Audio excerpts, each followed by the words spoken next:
두 번째로는 도이치모터스 주가 조작 연루입니다. 현 정부는 어떤 조사에도 들어가지 않았어요.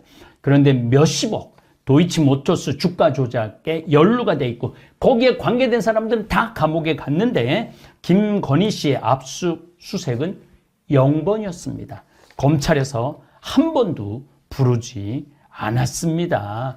이게 얼마나 온 국민이 분노하고 화가 날 일입니까? 그러니까 이 윤석열과 김건희 주변에는 대부분이 정식적인 과정에 있는 사람이 아니고 되게 비선 실세가 대부분입니다. 경력도 문서화되지 않았습니다. 아마 청와대로 안 들어가고 용산으로 들어간 것에 대한 많은 영향을 미쳤습니다. 무속인들의 영향력이 정권에 미치는 파장은 단순한 개인적인 자원이 아닌 국가적 시스템 내에서 복합적으로 얽혀 있습니다. 또 무속인 무정스님을 저도 지금 부산 어디에서 정통 조계종이죠. 부처님 오신 날 강의 좀 해달라고 연락이 왔습니다. 물론 저도 절에 가서 많이 강의를 했습니다. 물론 교회 가서도 개신교회 가서도 강의를 많이 했습니다. 그런데 대부분이 윤석열 씨는 다 비선 실세에 속한 사람들하고 연관을 맺어요. 1960년대 경제적으로 잘 나가던 필리핀이 이메라 여사의 사치와 불법으로 필리핀이라는 나라를 최빈국으로 만들었듯이 퍼스트 레이디의 역할은 참으로 지대할 수밖에 없습니다. 미국의 바이든 대통령의 질 바이든, 남편이 대통령이 된 후에도 교편을 잡고 일을 했고 정권의 정치에 관여하지 않고 트럼프 대통령 부인도 운둔의 영부인이라는 별명을 얻을 정도로 정치에 관여하지 않았습니다. 그런데 유독 김건희 여사는 윤석열 정권 초기부터 늘 논란의 한가운데에 있었습니다. 이러한 근본적인 원죄를 지녔던 윤석열 정권은 자신들의 흠을 덮기 위해 느닷없이 2024년 12월 3일 비상계엄을 선포했고 이 계엄령은 대한민국을 저 깊은 나락의 골짜기로 밀어 넣어 버렸습니다.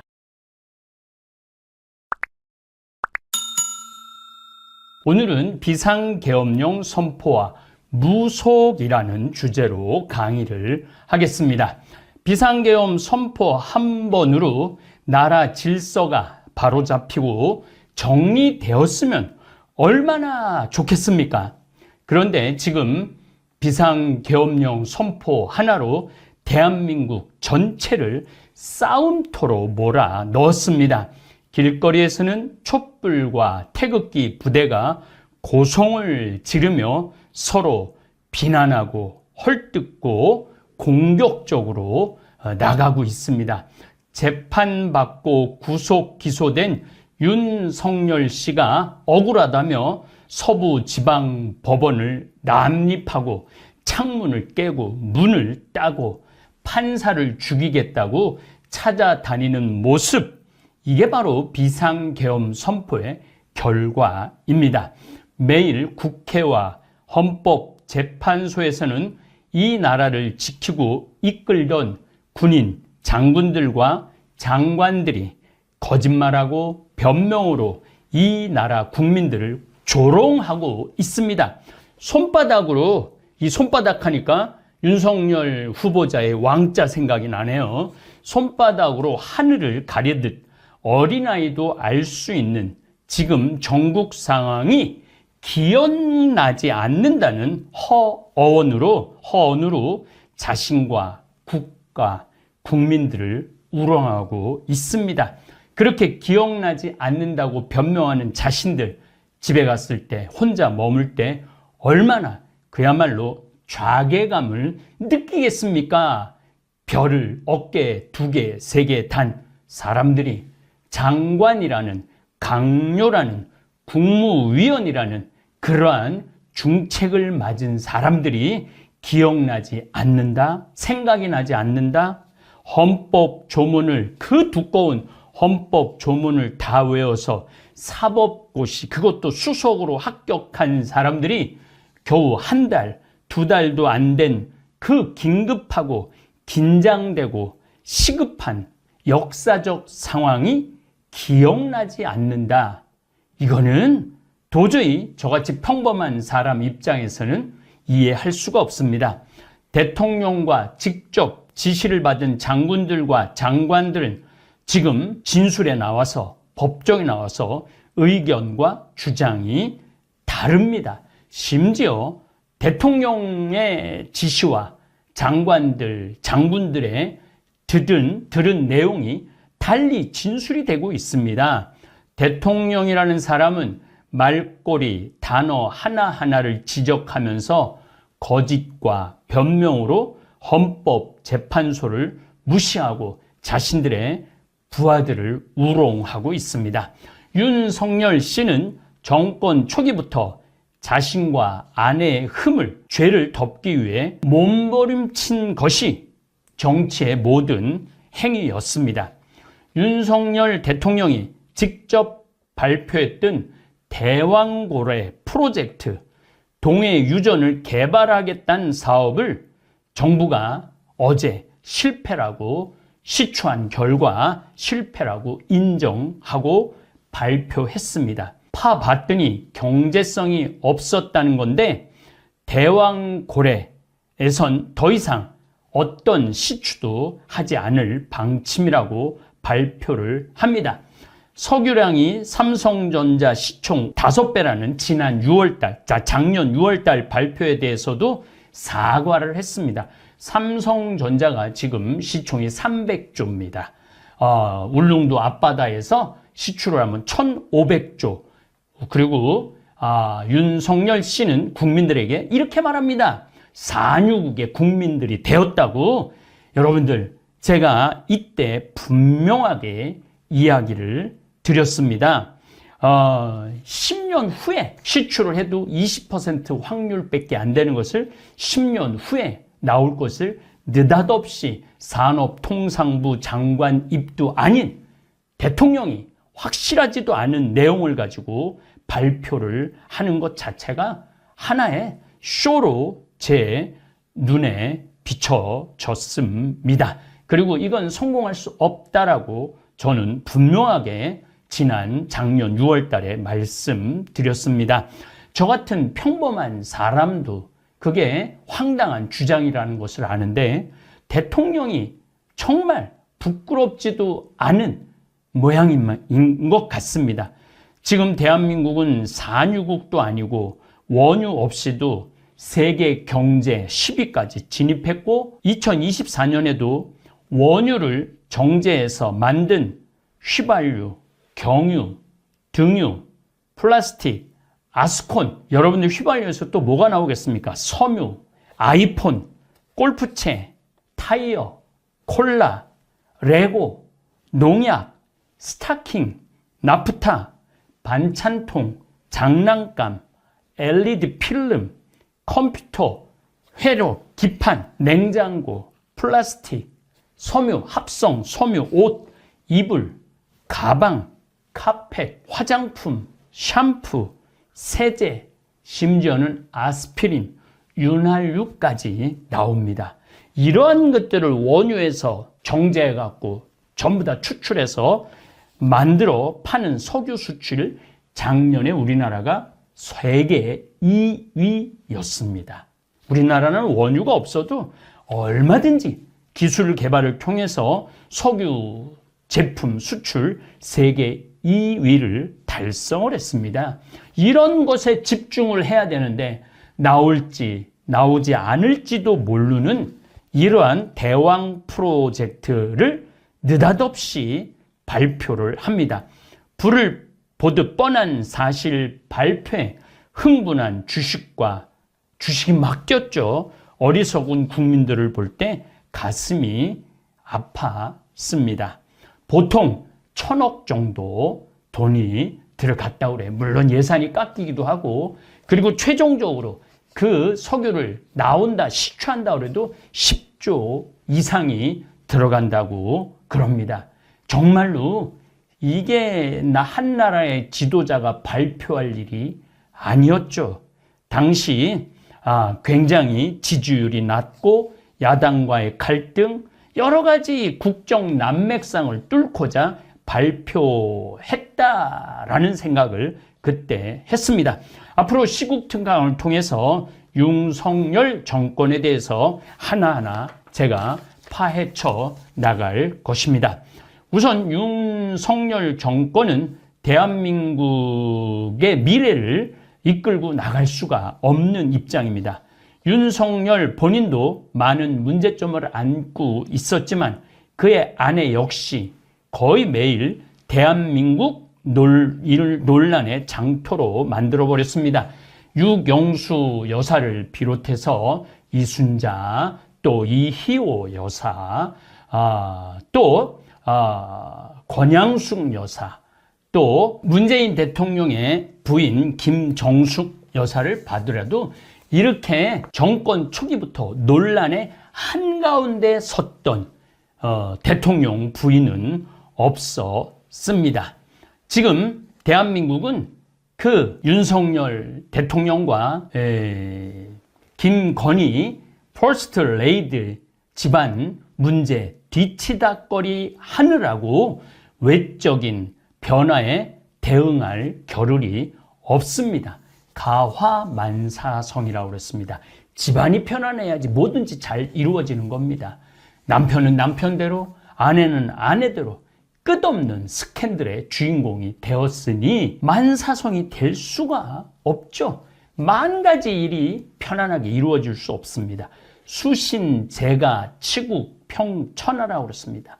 자신의 몸을 잘 다스리고 가족 집안을 잘 다스리고 그래야만이 또 나라를 다스릴 때 평천하할 수 있습니다.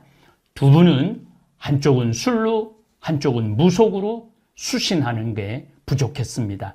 제가 집안을 다스릴 수가 없었습니다. 장모의 어떠한 그러한 비리들, 그러니 나라를 다스리는 더 어려운 일이었죠. 더 어렵기 때문에 평천하 대한민국이 평화로울 수가 없고 끊임없는 싸움, 분쟁, 불화, 그것도 모자라 갖고 비상계엄 선포라는, 아직도 제가 보기엔 현 정권은 비상계엄 선포가 얼마나 대한민국에 큰 데미지, 충격을 주는지 이해하지 못하는 것 같습니다. 대한민국 윤석열 정권 집안 싸움 한가운데 누가 있느냐? 저는 당연히 그 한가운데 김건희 씨라고 생각할 수 있습니다. 김건희 여사의 논란을 짚고 넘어가야 비상계엄령 선포를 이해할 수 있습니다. 한 아내의 그 흠을 덮기 위해서 과감히 시행한 내용도 없지 않아 있습니다. 김건희 씨의 첫 번째, 그 외에도 그 결혼하기 전에도 수많은 스캔들이 있지만은 그거는 뒤로 하고, 첫 번째 논문 표절입니다. 저도 논문을 석사학위를 2개를 썼고 여러 모양으로 논문을 썼습니다. 김건희 여사는 대학원 석사 및 박사 과정에서 제출한 논문들에 대해 표절 의혹이 끊임없이 제기되었습니다. 이 논문 석사 과정이라든지 박사 과정이라든지 이거는 그 사람의 사상을 볼 수 있는 겁니다. 그 공부 7년, 10년 한 결과를 논문으로 쓰는 거거든요. 숙명여대 석사 논문도 이번 2025년 2월 12일까지 이의를 제기하지 않는 한 표절로 확정될 것 같습니다. 논문이라는 게 인용한 내용만 정확하게, 논문 저 같은 경우는 종교철학, 그 다음에 환경공학 2가지 논문을 썼는데 그 따온 논문만 정확하게 누구한테 따왔다라는 것만 기재하면 표절이 될 수 없습니다.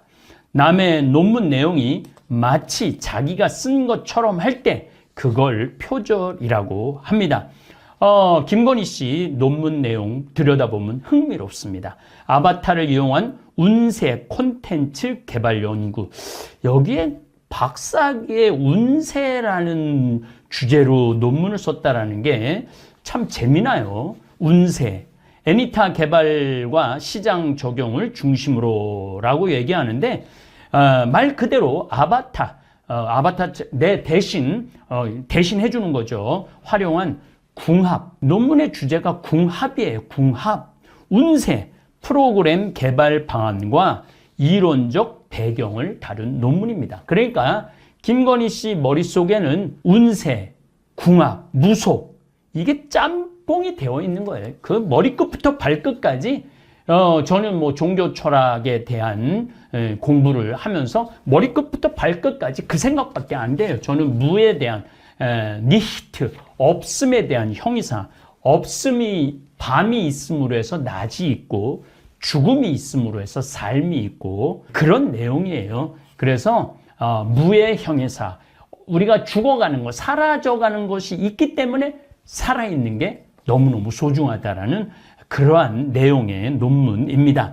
또 뭐 공학 석사는 재활용 비누, 폐식용료를 이용한 재활용 비누. 그걸로 제가 또 재활용 비누를 5년 동안 폐식용료를 모아서 만들기도 했습니다. 그러니까 머릿속에 그것만 있는 거예요. 논문 쓴 것만. 여기서 애니타라는 뜻은 H-Culture Technology라는 뜻인데 참 어려운 말이에요. 다양한 문화와 기술을 결합한 개념으로 다양한 문화 콘텐츠를 만들고 전달하는 기술입니다. 근데 이 내용이 참 재밌어요. 이 기가 막힌 기술을 남녀 간 궁합과 운세를 알아보는데 사용한 기술을 말합니다. 기가 막힌 최첨단을 가지고 남녀 궁합을 알아볼 수 있다는 거죠. 어떤 남녀가 궁합이 좋을까? 논문 내용입니다. 코가 작은 남자는 입이 작은 여자와 궁합이 좋다. 코가 작은, 저는 코가 좀 큰데 곱슬머리인 남자는 자유, 콧방울이 도톰하거나 숱이 많은 부드러운 머리카락을 여기서 숱도 참숯에 숯을 써요. 원래 그 숯은 시옷에 티귿을 쓰는 거예요. 그러니까 논문을 본인이 썼는지도 좀 의심스럽기도 합니다. 억센 머리카락의 남자는 입이 큰 여자와 잘 맞는다. 대머리인 남자는 주걱턱의 여자와 궁합이 좋다. 주목코인 남자는 키 큰 여자가 어울린다. 이게 박사학위 논문 내용이에요. 콧구멍이 큰 남자, 제가 콧구멍이 크죠. 콧구멍이 큰 남자는 입이 크고 튀어나온 여자와 이런 여자가 어디 있는지 좀 찾아봐야 될 것 같아요. 논문 내용 많은 부분이 다른 논문 내용을 인용 없이 베껴온 것이 대부분으로 박사학위 취소 과정을 밟고 있습니다. 논문은 사실은 논문 지도 교수의 도움을 받고 내가 인용한 것만 정확하게 기재하면은 절대 이런 논문 이거 취소가 되지 않습니다. 그리고 교육 경력과 실제로 강의한 시간이 일치하지 않은, 그러니까 강의한 내용을 막 기재를 했는데 그렇게 강의한 적이 없어요. 대학에 나가갖고 김 여사 스스로 사과했습니다. 내가 너무너무 먹고 살기 바빠갖고 강의 나간 시간을 다 하지 못했다고 퍼스트 레이디라는 이름을 붙이기 참 부끄럽습니다. 논문 조작한, 그리고 논문 내용이 궁합과 운세. 그러니까 이 김건희 여사를 우리가 이해하는 첫 번째 잣대입니다. 지렛대입니다. 궁합과 운세. 이거 과학과 체계적인 조사, 리서치, 연구 이런 게 아니에요. 궁합과 운세. 두 번째로는 도이치모터스 주가 조작 연루입니다. 현 정부는 어떤 조사에도 들어가지 않았어요. 저는 이재명 부인 김혜경 씨가 경기도 법인카드 78,000원을 식사비로 사용했다는 이유로 법인카드 내역을 찾겠다면서 음식점과 카페 등 무려 129곳을 압수수색했습니다. 아니 78,000원을 찾아내려고 카페, 음식점 129곳을 압수수색했다라는 게 이게 말이 됩니까? 그리고 온 나라를 몇 년 동안 그 능력 있는 판사, 검사들이 그걸 뒤지고 다닌다라는 게 이게 정말로 너무너무 저는 화가 나요. 이게 윤석열 씨의 검사 생활에서 늘 했던 일들입니다. 또 하나 더 나가면은 조국 씨와 그 부인 그걸 잡기 위해서 수십 번, 수백 번 압수수색을 하고 괴롭히고 결국은 감옥에 둘 다 보냈습니다. 그런데 몇십억 도이치모터스 주가 조작에 연루가 돼 있고 거기에 관계된 사람들은 다 감옥에 갔는데 김건희 씨의 압수수색은 0번이었습니다. 검찰에서 한 번도 부르지 않았습니다. 이게 얼마나 온 국민이 분노하고 화가 날 일입니까? 마치 7만 8천 원 유용을 가지고 대형 범죄라도 일어난 것처럼 대서특비를 하고 온 나라, 그러니까 이게 미래로 가는 나라가 아니고 과거로 가는 나라로 만들었던 것이죠. 세 번째로 검진법사와 천공, 무정, 명태균과 연관된 논란입니다. 김건희 씨는 정권 초기부터 끊임없는 점술가와 심지어 무속인과 연관성을 가지고 물의를 일으키고 있습니다. 건진법사 전성배 씨와 천공 이병철은 윤석열 대통령과 밀접한 관계를 맺고 있습니다. 전성배 건진법사는 1960년생으로 본래 승려였으나 기성불교에서 제명되고 유사 조계종인 일광조계종을 세운 인물입니다. 이 건진법사, 윤석열 씨 주변을 보면은 정통 제대로 된 전문가라기보다는 대부분이 무속인들, 또 명리학자들 이런 사람들이 많았어요. 운세, 궁합을 이걸 박사학위 논문으로 썼으니 그럴 수밖에 없죠. 김건희 여사와도 친분이 있습니다. 윤석열 대통령의 멘토 역할을 건진법사는 했습니다. 실질적으로 윤석열 대선 캠프의 네트워크 본부 고문으로 활동하면서 비선 논란의 중심에 있었습니다. 건진법사 역시 손에 왕자를 쓰는 것에 영향을 미쳤다라는 이야기도 있습니다. 천공은 1952년생으로 본명은 이병철입니다. 천공은 특정 단체에 소속되지 않았고, 그러니까 이 윤석열과 김건희 주변에는 대부분이 정식적인 과정에 있는 사람이 아니고 되게 비선 실세가 대부분입니다. 경력도 문서화되지 않았습니다. 아마 청와대로 안 들어가고 용산으로 들어간 것에 대한 많은 영향을 미쳤습니다. 윤석열 씨 후보를 돕는다는 소문이 있어서 천공은 직접 응한 인터뷰에서 윤석열 씨의 멘토냐라는 질문에 좀 도와주고 지금도 도와준다고 대답을 합니다.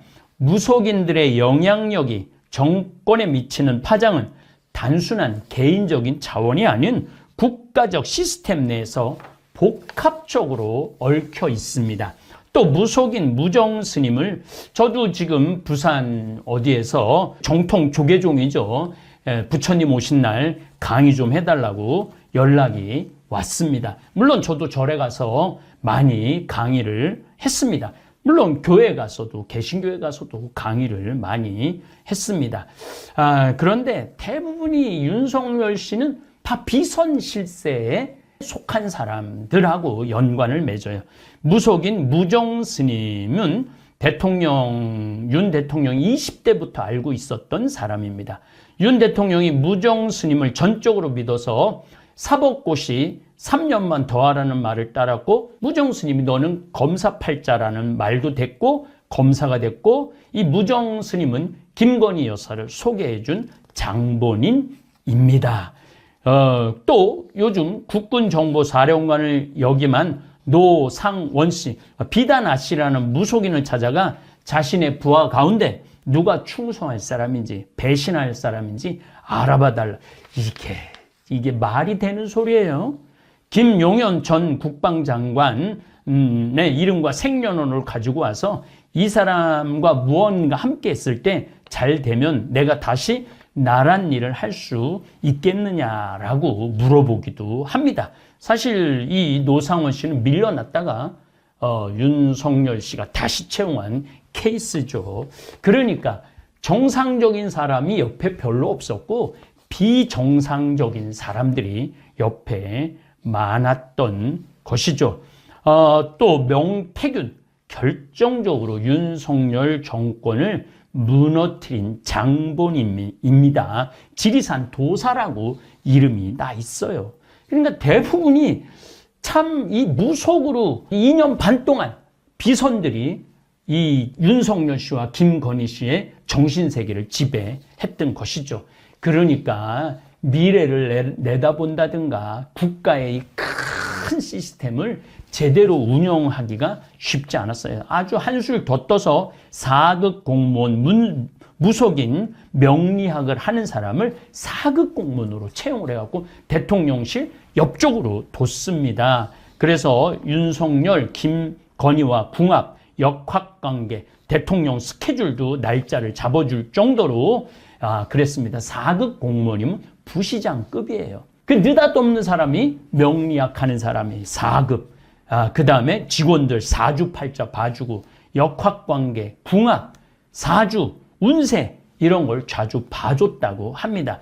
이러니 그 용산에 있는 대통령실 직원들이 과연 대통령을 존경하는 마음이 생겼을까요? 술 먹고 무속인이 옆에 있고 이게 제가 보기에는 저도 무당 같은 촉이 있습니다. 제가 서양 무당이라는 농담을 하는데 그 촉이 딱 맞아 떨어지기가 쉽지 않습니다. 저뿐만 아니고 이 강의를 듣는 여러분들도 이런 말 참 많이 해요. 나는 저 사람 딱 보면 알아. 딱 보면 뭘 알아요. 그 사람을 겪어보고 그 사람의 진가를 알려면 봄, 여름, 가을, 겨울을 겪어보고 밤, 낮을 겪어보고 그래야만이 그 사람에 대해서 알 수 있어요. 아니 그 비단아 씨가 생년월일만 보고 또 그게 안 나오면 얼굴 딱 보고 이 사람이 충성할 사람이 배신할 사람인지 어떻게 알아요? 근데 그게 나라를 이끌어간 비선 실세가 되어 있으니 이 나라가 결국은 비상계엄 선포라는 그래서 온통 나라를 싸움 진흙탕으로 끌고 들어간 것 아닙니까? 러시아의 마지막 황제 니콜라이 2세 정치적으로 무능했고 미신을 신봉하기도 했습니다. 파괴승 라스푸틴은 니콜라이 2세를 사실상 허수아비로 만들었고 1881년 임시법을 해갖고 언론과 사상을 통제합니다. 마지막 황제였던 니콜라이 2세는 무능한 군주의 전형이고 이 나라의 통치를 라스푸틴에게 맡깁니다. 한술 더 떠서 아들이 혈우병이라는 병에 걸렸는데 피를 멈추게 해요. 라스푸틴이. 그러니까 이 황후는 전적으로 라스푸틴에게 의존하고 라스푸틴은 마지막 러시아 이 황제 이 집안을 완전히 말아먹고 결국은 가족은 총에 적용 맞아서 온 가족이 촉에 다 맞아 죽죠. 니콜라이스 2세 가족 전부 암살 당하는 걸로 제국의 끝을 맞이하는데 이 괴승 라스푸틴의 역할이 지대합니다. 만약 지금 대한민국 운명이 건진법사나 천궁, 무정 그리고 용산 4급 공무원으로 재직한 명리학자, 점성가들에 의해 나라 운명이 좌지우지된다면 우리도 슬픈 운명을 맞이할 수도 있습니다. 아니, 지금 슬픈 운명 중에 있습니다. 네 번째로 윤석열 씨의 장모 최은순 씨의 부동산 투기 의혹입니다. 김건희 여사 모친 최은순 씨도 부동산 투기 의혹으로 논란의 중심에 씁니다. 최 씨는 다수의 부동산을 매입한 후 통큰 이익을 취하기도 했습니다. 양평 고속도로도 또 김건희 씨하고 연관도 많죠. 이렇게 무속, 그 다음에 도이치모터스 주가 조작, 그 다음에 부동산, 온갖 문제점을 다 안고 있습니다. 2013년 성남시 땅 매입 과정에서 349억 원이 저축은행에 예치된 것처럼 잔고 증명서를 위조해서 법정 구속돼서 23년 7월부터 구치소에서 복역을 하고 출소 2달 만에 미리 출소 가석방 되죠. 한 나라의 대통령 부인이 따뜻한 어머니 역할을 해야 하는데 끊임없는 논란의 주인공이 되니 나라가 늘 시끌시끌 할 수밖에 없었습니다. 5번째로 이번 2024년 12.3 비상계엄 선포에 결정적 영향을 미쳤을 것으로 예상한 명태균 씨의 통화 내역 공개입니다. 이 통화 내역을 살펴보면 윤석열 전 선거 과정과 정치권 후보 공천 과정에 태균 씨가 막대한 영향을 미치고 이거는 실질적으로 메시지로도 드러났고 통화 내역 목소리도 드러났습니다. 결국은 이러한 궁지에 몰린 윤석열 정권은 12월 3일 날 비상계엄을 선포할 수밖에 없었죠.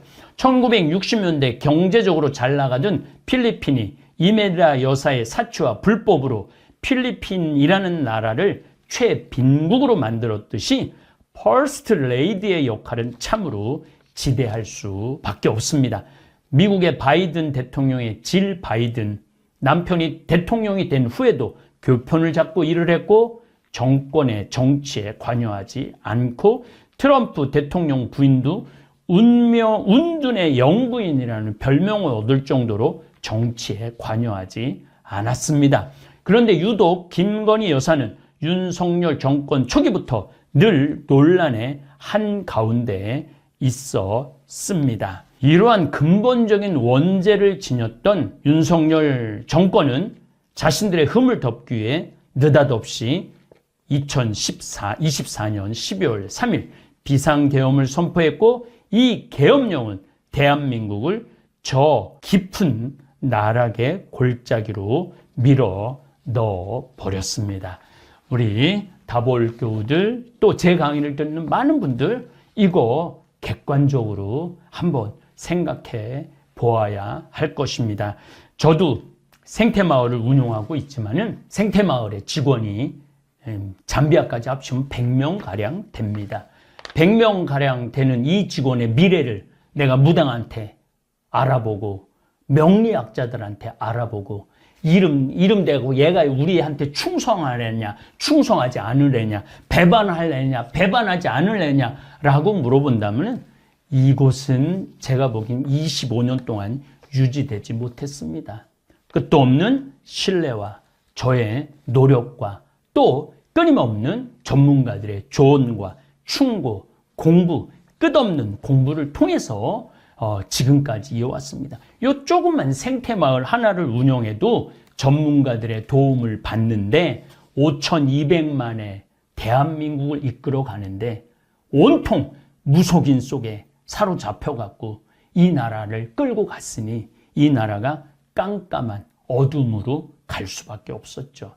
지금 오늘 2월 7일입니다. 2025년 지금 헌법재판소에서 지금 대통령 윤석열 대통령과 또 거기 변호사들 또 나와 있는 장군들, 방첩사령관, 수방사령관, 정보사령관, 뭐 또 계엄사령관 오래 하지도 못했지만은 그런 사람들의 증언 또 많은 장관들의 증언 이런 것들을 보면서 전 참 슬퍼요. 저 사람들이 어떻게 이 나라를 이끌고 2년 반 동안 이끌고 왔을까? 정말 현명한 결론이 났으면 좋겠습니다. 네, 다음 시간은 또 할 얘기가 너무너무 많은데 다음 시간 제가 강의 준비로 우리나라가 미래 먹거리를 어떻게 찾아야 되느냐 이거 비상계엄하고 연계해서 이야기 나누도록 하겠습니다. 감사합니다.